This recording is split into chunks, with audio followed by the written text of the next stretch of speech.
Bonjour à tous, bienvenue sur l'espace Work in Agro. On va avoir un petit peu de temps tous ensemble ce midi pour échanger sur une thématique clé pour la fonction RH, l'intégration. Sur Work in Agro, ici, on recrute, on propose des offres de stages, d'alternance, mais aussi d'emploi en CDD, en CDI, dans les industries agroalimentaires. Mais on va voir ensemble avec Alex que l'intégration est une étape clé dans le processus de recrutement et que le recrutement ça ne s'arrête pas à l'arrivée d'un collaborateur au sein de l'entreprise. Moi je suis Jean-Bernard Guyot, je suis chef de projet à l'association bretonne des entreprises agroalimentaires qui co-organise cet espace Work in Agro, ce job dating. Et donc je suis en compagnie de Alex Brouillard de Manageria. Je te laisse te présenter, Alex. Merci Jean-Bernard pour ton introduction. Effectivement, donc moi je suis Alex Brouillard, je travaille pour un cabinet de recrutement spécialisé dans la filière agroalimentaire qui s'appelle Manageria. Manageria, donc c'est un cabinet de recrutement qui a une trentaine d'années, qui est donc spécialisé dans le domaine agro sur l'ensemble, on va dire, du process et l'ensemble de la filière agroalimentaire, de la fourche à la fourchette, et sur l'ensemble des profils du jeune diplômé jusqu'à la fin de carrière et même, j'allais dire, plutôt des candidats en management de transition. Et donc c'est vrai que l'intégration, nous aussi, ça fait partie de nos domaines de prédilection, puisque un cabinet de recrutement, son action ne s'arrête pas, on va dire, à la signature de la promesse d'embauche, mais va beaucoup plus loin, finalement, jusqu'à l'épanouissement du collaborateur, la réussite dans sa mission. Et donc c'est vrai que nous, étant dédiés à la filière agroalimentaire, on a un intérêt fort sur ces enjeux d'intégration et d'onboarding, comme on peut dire aussi aujourd'hui. Ok, et ben parfait, on va avoir un petit peu de temps pour échanger là-dessus. La thématique, on sent vraiment qu'elle est prégnante pour les RH. J'ai échangé tout à l'heure avec des RH présents sur ce Work in Agro, cette opération de job dating, et qui partageaient le sujet de l'intégration comme étant vraiment quelque chose d'important pour eux. Peut-être qu'on peut faire d'abord un premier point sur l'évolution de l'intégration, ce que c'était l'intégration il y a 15 ou 20 ans. Oui, tout à fait. Alors moi, j'ai pas un recul, comme mon âge le laisse peut-être présager, j'ai pas un recul peut-être de 15 ou 20 ans sur les sujets de l'intégration, mais néanmoins... tu vas nous éclairer. Au travers des petits éléments que j'ai pu collecter, effectivement, l'intégration, il y a quelques années, était peut-être davantage consacrée à une intégration technique, à une montée en compétences très rapide du futur collaborateur, et donc vraiment un focus sur des formations très concrètes sur la mission. Aujourd'hui, sur la mission en tout cas qui était attendue par le collaborateur, et c'était assez court-termiste finalement comme process. Aujourd'hui, les choses ont clairement changé. Il y a eu aussi, je pense, une bascule sur le marché du travail, où on a un marché qui est de plus en plus tendu, on a une pénurie de compétences sur un certain nombre de postes, et je pense qu'à la VEA vous êtes bien placé pour le savoir aussi.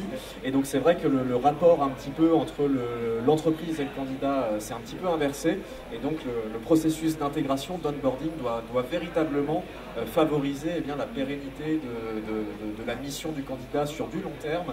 Et donc on a une démarche d'onboarding qui est beaucoup plus globale.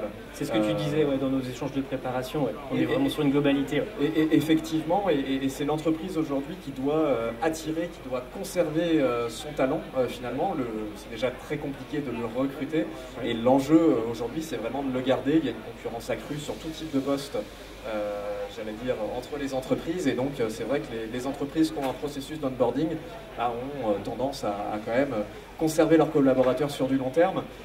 Deux petites stats intéressantes à donner à ce sujet, c'est que à peu près 2/3 aujourd'hui des entreprises, en tout cas interrogées, n'ont pas de processus d'onboarding clairement défini. C'est des choses qui se font un petit peu, de manière informelle, ou en tout cas il n'y a pas de processus clairement défini.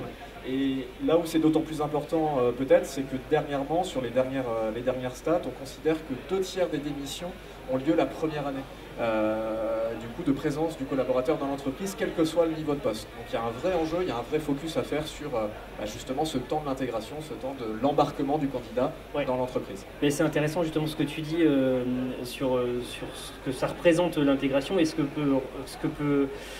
combien ça peut chiffrer un recrutement raté. Est-ce que tu as des éléments là-dessus? Alors c'est difficile parce que ça va varier en fonction du poste, en fonction de l'enjeu du recrutement, en fonction des moyens qu'on a mis à disposition des recruteurs pour justement trouver la compétence sur le marché. Voilà, suivant les études, on parle de 25% de la rémunération globale, on dit que c'est entre 10 et 20 000 euros. Alors tout ça, voilà, il faudrait affiner un petit peu ces chiffres-là. Mais ce qui est certain, c'est qu'il y a des coûts réels du coup d'un recrutement raté. Et puis des coûts cachés peut-être derrière. Ouais. Et des coûts cachés effectivement aussi. Les coûts réels, ça va être des frais de recrutement. Voilà, on est bien placé nous en tant que partenaire recrutement. Notre prestation a un coût, malheureusement pour les entreprises, mais ça nous fait vivre aussi. Du coup, donc il faut effectivement voilà, anticiper ces coûts de recrutement. Il y a aussi un coût qui est le temps qu'un manager ou qu'une équipe a dédié à l'intégration de la personne, et donc pendant ce temps-là, nécessairement, elle a peut-être perdu en productivité, elle a peut-être perdu un petit peu de temps sur ses tâches à elle. Et puis il y a également un coût, j'allais dire, qui est la potentielle erreur que le collaborateur aurait fait pendant sa période d'essai ou pendant ce temps où il a été mal intégré parce qu'il n'avait pas tous les moyens à disposition. Donc ça, c'est des choses qui sont quantifiables, et voilà, c'est là où on peut parler de 10-20 000 euros selon les postes. Ouais, c'est pas négligeable, quoi. C'est pas négligeable, et finalement, on verra peut-être un petit peu plus tard dans la discussion qu'il y a des outils assez simples, peu onéreux, qui permettent finalement de limiter cette prise de risque. Après, pour revenir sur les coûts cachés, là c'est plutôt lié j'allais dire à l'ambiance au travail. C'est vrai qu'un recrutement raté, un départ précipité d'un collaborateur, ça ne met pas forcément une très bonne ambiance dans l'équipe. Ça peut générer aussi de la frustration, on va dire, dans l'équipe de décisionnaires qui a participé au recrutement, du coup de se dire qu'on a tout à recommencer à zéro. Un recrutement aujourd'hui, selon les profils, ça va être entre je sais pas, quelques mois, quand on a de la chance, on dirait entre 6 semaines et peut-être 6 mois, un processus de recrutement. Si on a tout à recommencer, ça génère forcément un petit peu de frustration. Et puis dans l'agroalimentaire, peut-être plus qu'ailleurs dans l'industrie, un collaborateur, c'est aussi un consommateur potentiel des produits de l'entreprise pour laquelle il travaille, et donc rater l'intégration de ce collaborateur, par cascade, après, peut ternir l'image de marque de l'entreprise, parce qu'autour de lui, il ne va peut-être pas valoriser les produits comme il pourrait le faire si tout se passait bien. Ok. Bon, on vient de voir qu'en gros, il ne fallait pas se rater sur l'intégration. C'est sûr. On a aussi, je pense, une nouvelle génération qui arrive, donc des attentes qui ont évolué.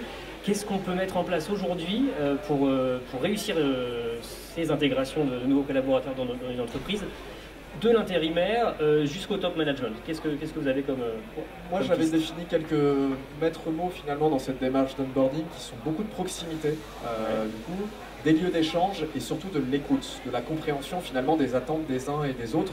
On ne se positionne pas que côté entreprise ou que côté collaborateur, mais il faut créer ce temps finalement de partage du coup. Et ça peut passer par des systèmes assez simples, et nous chez Manageria, on a un exemple assez parlant. C'est une entreprise, je ne peux pas forcément citer le nom, mais une entreprise qui est présente plutôt dans le hall des PAI ingrédients, et qui est plutôt dans le monde des extraits végétaux notamment, qui du coup a mis en place un système de parrainage je trouve assez moderne, qui va être de mettre finalement en contact le futur collaborateur, quel que soit le service où il va intervenir, avec un membre de l'entreprise, d'un autre service, et sans forcément de lien hiérarchique avec la personne, c'est-à-dire un interlocuteur neutre, c'est-à-dire qu'un opérateur de production peut être parrainé par le directeur financier de l'entreprise. D'accord. Ce qui permet déjà d'apporter une vision globale du coup de l'entreprise aux collaborateurs. Ça permet aussi de le valoriser, parce que c'est enrichissant aussi pour les deux collaborateurs potentiellement. Exactement, ça permet peut-être à quelqu'un d'un service financier de descendre en production, et inversement, quelqu'un de la production de se rendre compte qu'il y a de vrais enjeux financiers derrière une entreprise, etc. Du coup, et ce parrainage, ça permet de créer des temps d'échange, des temps aussi où il y a une certaine neutralité. C'est pas son N+1, c'est pas son manager opérationnel direct qui va juger entre guillemets son travail, ou qui va l'accompagner. Du coup, c'est quelqu'un de relativement neutre, et ça permet aussi d'avoir un enrichissement mutuel, et souvent ces temps de parrainage sont conclus par des rapports d'étonnement qui ne sont pas à l'issue de la période d'essai ou à l'issue d'un certain temps, mais qui sont très réguliers, et dans une démarche d'amélioration continue lead management un petit peu perpétuel dans les industries agroalimentaires, bah, ça permet aussi à l'entreprise de s'enrichir et aux collaborateurs de se sentir importants et valorisés. Et puis ça, c'est quelque chose d'assez simple à mettre en place. Ouais, on n'est pas sur un truc hyper complexe. Exactement, et je pense que... Et ça participe aussi à la culture de l'entreprise, je pense. Effectivement, et voilà, c'est vrai que dans l'agroalimentaire, peut-être plus qu'ailleurs aussi, la transparence, la simplicité, ça fait partie des valeurs, et ça renforce en tout cas ce parrainage, cet aspect-là. Ok. Alors on a parlé de ça, est-ce que... peut-être un point sur le fait de dire la vérité, c'est quelque chose qui est important aussi Je pense que c'est important dans la démarche d'intégration, effectivement, de tout de suite dire les choses et pas de laisser d'incertitude. Peut-être encore plus en temps de crise sanitaire où l'incertitude déjà est présente un petit peu à tous les niveaux. Un recrutement, c'est une prise de risque pour les deux parties, donc effectivement, il faut, s'il y a des choses qui ne se passent pas bien assez rapidement, en parler, voir s'il y a des plans d'action qui sont possibles à mettre en place, trouver des solutions assez rapidement, qu'il n'y ait pas de faux semblants entre les différentes parties, parce que ça peut être dramatique derrière des deux côtés. On s'est positionné côté entreprise, mais effectivement un recrutement raté aussi pour un collaborateur, c'est éventuellement une fin de période d'essai, retrouver un emploi. Et donc des deux côtés, on n'a pas envie de se louper. Okay. Et puis intégrer, c'est aussi former. Oui, tout à fait. Et là, on retrouve quand même l'essence même de l'intégration, peut-être comme elle avait lieu il y a 15-20 ans, qui est une formation technique, et c'est de mettre à disposition aussi de la connaissance, du savoir aux collaborateurs via des formations. Et encore une fois, ça peut permettre de créer ce temps d'échange et donc de partage avec... Et en le formalisant, peut-être, en davantage. En écrivant des process, ça peut être intéressant de le faire. Ouais. Effectivement. Ok. Alors on a vu, le système de parrainage, c'est pas forcément quelque chose de coûteux, mais pour pousser l'intégration, il y a peut-être des choses aussi qui ont un coût. Et alors, comment est-ce qu'on priorise tout ça? Par quoi est-ce qu'on commence? Alors, je pense qu'effectivement, il faut commencer par bien définir le processus d'intégration en interne, c'est-à-dire qu'est-ce qu'on va attendre, qu'est-ce que l'entreprise a besoin, est-ce qu'on va attendre de ce temps d'intégration. Donc voilà, quel que soit le niveau de recrutement, finalement, on va avoir besoin que la personne soit opérationnelle quand même rapidement, ça reste la finalité. Donc pour moi, il y a des choses qui sont assez basiques à mettre en place, qui est notamment la sensibilisation des managers, des parties prenantes finalement du processus d'intégration sur l'utilité de l'intégration. Et donc ça, c'est un temps, je pense que assez simple à mettre en place entre l'équipe RH et les managers opérationnels, mais pas que, mais vraiment l'ensemble des parties prenantes pour sensibiliser les personnes à l'intérêt de bien intégrer, ou en tout cas de bien accueillir la personne qui va les rejoindre. L'enjeu, c'est un enjeu de communication, c'est un enjeu de partage d'informations, et là effectivement, on est quand même en 2021, on a des outils aujourd'hui à disposition qui permettent de renforcer cette communication. On peut penser notamment à des outils d'onboarding qu'on va retrouver sur des plateformes web ou via des applications mobiles. On peut citer Tilt, on peut citer Eteam, on peut citer Axel qui est un chatbot aussi assez bien fait. Et ces plateformes vont permettre de réduire cette incertitude en donnant beaucoup d'informations aux collaborateurs, et notamment dans un temps qui pour nous est très important, qui est le temps entre la signature de la promesse d'embauche et l'arrivée du collaborateur sur place. Il peut se passer plusieurs semaines, plusieurs mois, jusqu'à 4 mois, 6 mois parfois, en fonction de la durée du préavis, des congés, etc. Et donc il faut donner un maximum d'informations aux collaborateurs, et ces plateformes le permettent au travers de petits onglets assez simples où le collaborateur peut fournir déjà toutes ces données administratives, par exemple, pour la constitution du contrat de travail, les déclarations sociales, etc. Donc ça permet déjà auprès du service RH de communiquer, et ça permet aussi d'avoir accès à un agenda, par exemple, pré-programmé, avec déjà peut-être des formations programmées. Ça permet de mettre éventuellement un organigramme, ça permet de mettre la photo des membres de l'équipe, ça permet de créer déjà du lien, effectivement, avec des coordonnées, et puis surtout des systèmes de chat qui permettent d'aller rapidement en contact avec des personnes, et peut-être désacraliser certaines relations quand on arrive dans une nouvelle entreprise. Parfois c'est sur la pointe des pieds. Là au moins on sait qui est qui, et très rapidement on peut rentrer dans le concret le jour de son arrivée. Alors après, le prix, c'est un peu comme le coût d'un recrutement raté. Là ça va un peu dépendre du coût de la taille de l'entreprise, du logiciel choisi, etc. et ça dépasse rarement quelques milliers d'euros finalement à l'année. À l'année. Ouais. Plus c'est des solutions en SaaS pour la plupart, donc ça ne nécessite pas d'intégrer dans un logiciel ou dans un système d'information d'entreprise quelque chose, c'est une plateforme web. Il faut juste voilà, créer les accès et ça peut aller assez vite. Bon, ça vaut le coup d'y jeter un coup d'œil. Ok. Est-ce qu'il y a aussi peut-être des basiques, des points basiques qu'on peut lister et avoir en tête Effectivement, et encore une fois, peut-être que la période est aussi propice un petit peu à rappeler ces basiques, c'est quand le collaborateur arrive, c'est qu'il ait vraiment l'ensemble de ses équipements, l'ensemble de ses accès à disposition déjà. Voilà, aujourd'hui on est dans une période où potentiellement le collaborateur va peut-être commencer en télétravail sans pouvoir venir au bureau. Alors ça risque d'être un petit peu moins le cas peut-être dans les semaines à venir, mais on ne sait jamais. Du coup, c'est voilà, fournir le téléphone, fournir l'ordinateur si c'est des fonctions qui le nécessitent. Pour des fonctions peut-être plus opérationnelles, c'est que le badge fonctionne à l'entrée, c'est que l'adresse mail soit créée, c'est qu'il y a vraiment déjà le premier jour tout à disposition et qu'on ne se pose plus ces questions logistiques du coup. Et puis ensuite derrière ça va être effectivement voilà, des classiques, le livret d'accueil, etc. Il faut que ces choses soient là. Il faut que ces choses soient là concrètement sur ces éléments clés, sur les infos pratiques, sur les premières formations aussi, tout de suite avec de l'écrit, là où l'oral ne suffira pas pour embarquer le candidat avec soi. Et le vrai enjeu, il est là. Le vrai enjeu, il est aussi au travers de ces éléments-là, de valoriser un petit peu la marque employeur de la société et d'embarquer le candidat avec soi et qu'il n'ait pas envie, au bout de quelques semaines, d'aller frapper à l'usine d'à côté ou de se remettre à l'écoute d'opportunités plus concrètement. Donc il y a ces basiques-là. Du coup, et on insiste aussi sur un point, c'est sur cette notion d'onboarding, c'est cette notion de donner aussi sa confiance au collaborateur en lui disant qu'il a le droit à la parole, et ce rapport d'étonnement pour nous est quelque chose de très important. Du coup, parce que le collaborateur, voilà, il faut que la relation soit d'égal à égal, et que le collaborateur, s'il y a des choses qui le surprennent, qu'il puisse en parler en toute sérénité. Donc vous préconisez le rapport d'étonnement, quel que soit l'échelon du collaborateur intégré, quoi. Exactement. Nous, on le fait à notre niveau, et c'est là où on parlait de parrainage en interne. Nous, on a aussi, c'est aussi un process sur lequel on est très attentif de notre côté, c'est ce qu'on appelle, nous, le suivi d'intégration.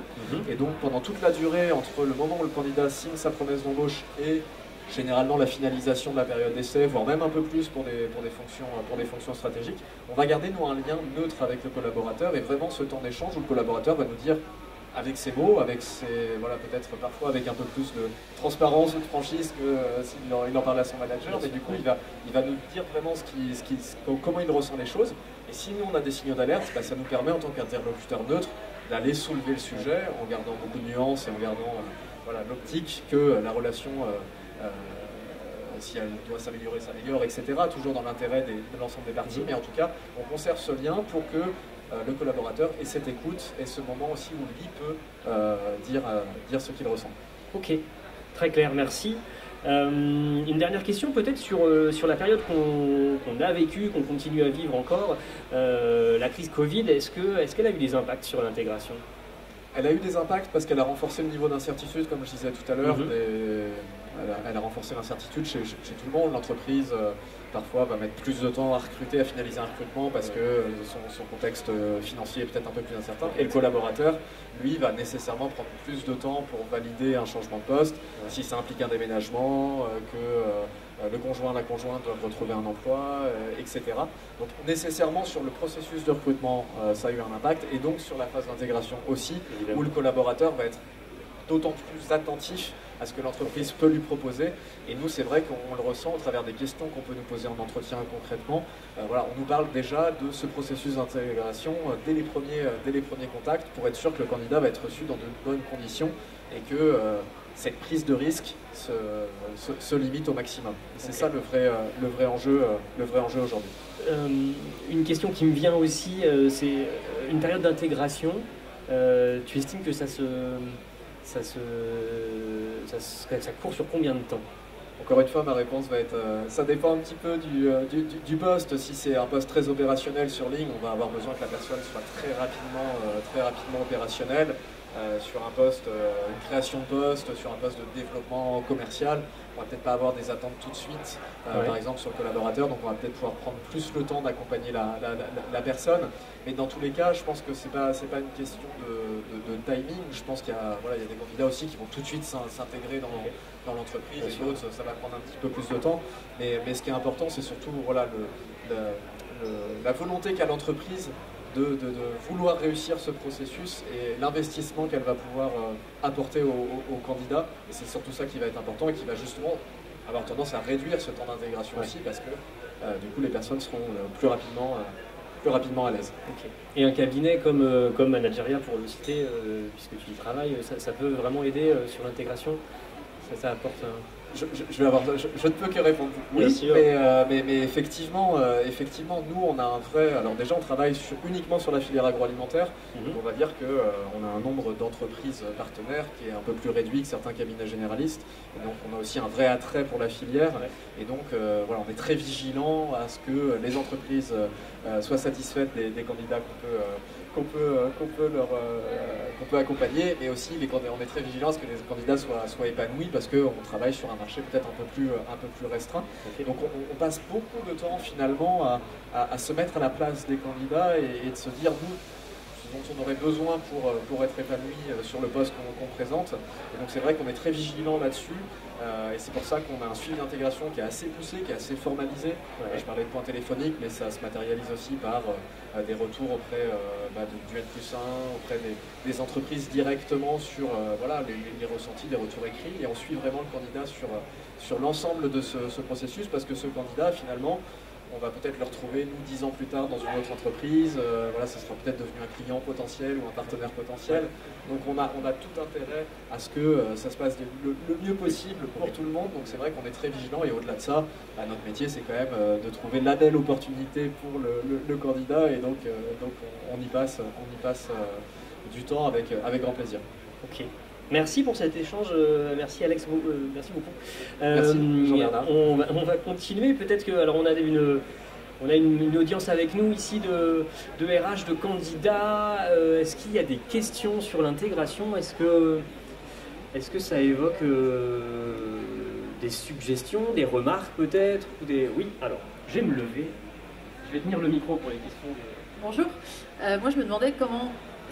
déjà, est-ce que les entreprises valorisent ce processus d'intégration et comment elles le font maintenant, peut-être plus qu'hier, et au moment du recrutement, avant le recrutement, enfin, est-ce que ce processus-là, quand il est fait et bien fait, il est mis en valeur par les boîtes et comment? Oui, alors du coup, il est souvent lié au développement qu'on voit de plus en plus dans les IA, qui est le développement de la marque employeur, qui était peut-être un bon sujet il y a encore quelques années, ou en tout cas n'était peut-être pas valorisé comme il l'est aujourd'hui, et c'est vrai qu'il y a un vrai enjeu sur la marque employeur.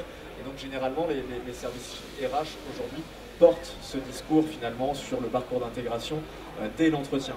Et ça peut être un élément décisif dans le choix du candidat, s'il a le choix entre plusieurs opportunités, effectivement, si on l'a déjà embarqué dès l'entretien sur ces aspects-là. Et donc c'est vrai que c'est lié, voilà, tout ça est lié à l'évolutivité que le candidat pourra avoir dans l'entreprise aussi. Et donc ça, c'est des éléments qui étaient peut-être mis un petit peu de côté. On se concentrait essentiellement sur la mission lors d'un entretien de recrutement. Aujourd'hui, on est dans une démarche beaucoup plus globale, et ça, voilà, c'est souvent porté par les interlocuteurs RH, mais plutôt dans les structures où voilà, il y a déjà une démarche marque employeur bien développée, et aussi des moyens, et c'est surtout du temps. Du coup, donc c'est là aussi où voilà, des partenaires comme Manageria, il n'y a pas que Manageria, peut permettre à des structures peut-être un peu moins staffées au niveau RH d'être accompagnées sur ces sujets-là. Après, on en avait parlé aussi, il y a des agences de marque employeur qui permettent d'englober cette démarche aussi dans leurs prestations. Ce n'est pas quelque chose qu'on fait spécifiquement chez nous, même si on y contribue. Ce n'est pas notre métier de base, donc il y a aussi ces interlocuteurs-là qui peuvent accompagner les entreprises. Et puis je me permets de répondre aussi, enfin, j'imagine que aussi, de façon très simple, peut-être sur une offre d'emploi, quand il y a un petit verbatim sur la structure, ben, on peut aussi rajouter, j'imagine, un petit laïus sur l'intégration, sur les valeurs qu'on y intègre, sur la façon dont on perçoit les choses et l'importance que ça a pour l'entreprise. C'est toujours valorisant, sans forcément que ce soit mis en avant par des vidéos, des réseaux sociaux, des campagnes, que sais-je. Effectivement, et c'est pas aujourd'hui, on peut le voir finalement parfois dans certaines annonces où on va même timer un petit peu cette période d'intégration en disant que la personne va peut-être être sur différents sites pour bien apprécier par exemple la dimension industrielle du groupe ou de la société, va peut-être passer 6 mois en multi-site et ce serait une mobilité future sur une ou l'autre des usines. Et en le disant le plus rapidement possible, finalement ça ne peut que valoriser le poste et l'entreprise, et je pense qu'il y a un vrai enjeu aujourd'hui là-dessus aussi de le dire assez rapidement pour que les candidats puissent être davantage attirés. Merci. Est-ce qu'il y a d'autres questions, d'autres remarques? C'est clair pour... Eh bien écoutez, merci. Je regarde mes lancers. Ok, très bien. Eh bien écoutez, vous pouvez retrouver, je pense, cette intervention, vous pouvez la retrouver en replay sur MyCFIA notamment. Nous, on se fera aussi un plaisir de la repartager.